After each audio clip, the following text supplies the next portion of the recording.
जय हिंद दोस्तों, बड़ी खुशखबरी सभी को इंतजार था। आखिर 8वां वेतन आयोग कब लागू होगा। हाँ जी दोस्तों, लागू तो 1 जनवरी 2026 से होगा या नहीं होगा, तमाम तरीके के गेम चल रहा था और उस पर पर्दा हट गया है और इसकी घोषणा हो गई है। अब घोषणा हो गई है, आखिर घोषणा किस प्रकार हुई है उसका पहले आप वीडियो देखेंगे और उसके बाद जेएसयू जवानों को इसमें क्या फायदा होगा, इसके साथ भी मैं कुछ चीजें कवर करूंगा आपके साथ। तो दोस्तों बने रहिए हमारे साथ, मैं बात करूंगा। सबसे पहले इन वीडियो को देखिए और ये है आपके अश्विनी वैष्णव। प्रधानमंत्री जी ने केंद्र सरकार के सभी कर्मचारियों के लिए 8th सेंट्रल पे कमीशन को मंजूरी दे दी। केंद्रीय मंत्री है और इनके साथ रेल मंत्रालय का प्रभार है। उन्होंने सीधा सीधा अपने कहा है उनके भाषण में कि केंद्र सरकार ने 8वें वेतन आयोग बनाने की मंजूरी दे दी है और 2026 से दोस्तों लागू होगा। अब उन्होंने कहा है कि केंद्रीय कर्मचारियों के लिए गुरुवार को जो कैबिनेट बैठक हुई, उन्होंने उसके अंदर घोषणा कर दी है। घोषणा करने के साथ साथ उन्होंने कहा है कि 8वें वेतन आयोग में एक अध्यक्ष और 2 सदस्यों की नियुक्ति होगी और वे पूरा अपना सर्वे करेंगे। और उन्होंने कहा है कि 1 करोड़ केंद्रीय कर्मचारी हैं, पेंशन है उनकी सैलरी में बढ़ेगा और पेंशन भी बढ़ेगी। अब किस हिसाब से बढ़ेगी, जैसा कि ये पूरी खबर मैं आपके सामने पहले पढ़ के सुनाता हूं कि केंद्रीय कर्मचारियों के लिए गुरुवार को 8वें वेतन आयोग की मंजूरी दे दी है और बैठक के बाद जो केंद्रीय मंत्री हैं अश्विनी वैष्णव, जो आप खुद सुन सकते हो, उन्होंने क्या कहा है कि 7वां वेतन आयोग इस साल के लास्ट दिन यानी 31 दिसंबर 2025 को खत्म हो रहा है। उसके बाद आपका 8वां वेतन आयोग लागू होगा।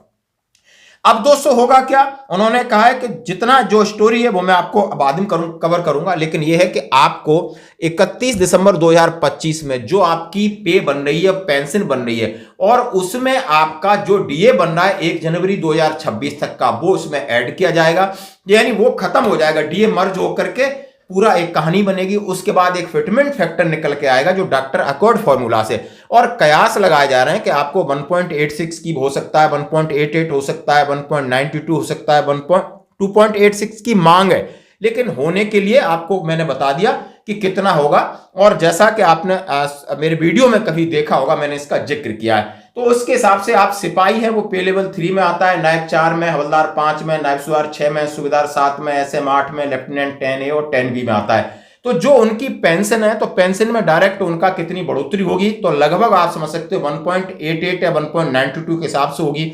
लेकिन उनके ऊपर दबाव है, बताया जा रहा है कि 2.25 से या तो 2.86 की मांग की जा रही है, ऐसा सुनने में आ रहा है, क्योंकि महंगाई बढ़ चुकी है और ये बहुत सारे आंकड़े इसमें आ गए हैं। तो अभी उन्होंने कहा है कि नहीं, बिल्कुल ये बात अब पक्का हो गई है। अभी तक कयास लगाए जा रहे थे, कई प्रकार की खबरें चल रही थी क्या होगा नहीं होगा, तो इस पे विराम लग गया है और उन्होंने जो समिति है, जो आयोग है, उसके लिए 1 अध्यक्ष 2 सदस्यों की नियुक्ति कर दी। अब वो अपना सर्वे करेंगे कि एक परिवार को खर्चे के लिए कितना पैसा लगता है, यानी बच्चों की पढ़ाई हो, घर का, मकान, दुकान, खाना पीना, दूध, सब कुछ एक स्टैंडर्ड के हिसाब से, यानी पे लेवल 1 का स्टैंडर्ड, पे लेवल 2, 3, 4, 18 पे लेवल तक वर्कआउट करेंगे, पे मैट्रिक्स तैयार करेंगे और जो आप ले रहे हो उसमें कितना बढ़ेगी 100%। ये आप फौजी हैं तो ये नहीं सोचना कि प्रीमेचर की बढ़ेगी, इसकी नहीं बढ़ेगी, कलर की नहीं, सब की बढ़ेगी दोस्तों।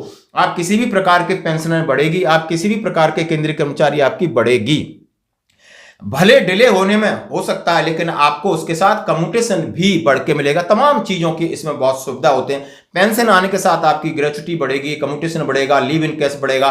तो जो भी प्रीमेचर आना चाह रहे हैं तो दोस्तों देख लेना, 1 जनवरी 2026 के बाद आना, ये मेरी आपसे पर्सनल रिक्वेस्ट है। और ये जैसा उन्होंने कहा है कि 8वें वेतन आयोग को लेकर वेतन मैट्रिक्स 1.92 फिटमेंट फैक्टर का इस्तेमाल करके तैयार किया जाएगा। ऐसा समझिए, केंद्र सरकार के कर्मचारियों की सैलरी मान लो लेवल 18 तक चलती है। लेवल 1 के कर्मचारी की बेसिक सैलरी 18,000 है ग्रेड पे मिला के। इससे 8वें वेतन आयोग के तहत वो 34,560 पे पहुंच जाएगी और 34,000 जो 560 पे पहुंचेगी दोस्तों, तो मैं आपके सामने एक चार्ट है वो जरूर आपके साथ शेयर करूंगा।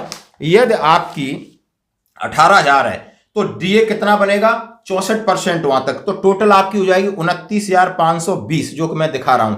अब 29,520 से फिटमेंट फैक्टर 1.86 लगाते हैं तो 33,480, 1.88 लगाते हैं तो 33,840 और 1.92 की बात हो रही तो 34,560 बढ़ेगी। यानी 29,520 से 34,560, यानी पे लेवल 1 में 5,000 का फर्क पड़ रहा है। और यदि आप पे लेवल 3 के हैं, 4 के हैं, 5 के हैं, 9 के हैं, सिपाही हैं, तो लगभग आपको 6000 बढ़ेगी। और 6000, 7000, 8000, 9000 इस तरीके से एक एक पे लेवल में 1000 का अंतर डालिए, और जैसा आगे पे लेवल बढ़ेगा फिर थोड़ा ज्यादा बढ़ेगा। ये मैं आपके साथ शेयर कर रहा हूं, और मैं वीडियो कल डिटेल में इसका बनाऊंगा दोस्तों। तो ये खुशखबरी थी जो मैंने आपके साथ उदाहरण पेश किया। अब इनकी मांग है कि 2.86 होना चाहिए। अब 2.86 होगा तो 51,480 यानी 21,960 की बढ़ोतरी वो सरकार आपको देगी नहीं। सरकार आपको 1.86 और 1.92 के बीच में रखेगी। इस हिसाब से आपकी पे बढ़ेगी, पेंशन बढ़ेगा, मिलिट्री सर्विस पे बढ़ेगी, और उसके साथ से आपके जितने अलाउंसेस हैं वो बढ़ेंगे। तो दोस्तों स्वागत है इस खबर का, और ये आपके लिए जबरदस्त खुशखबरी थी। धन्यवाद।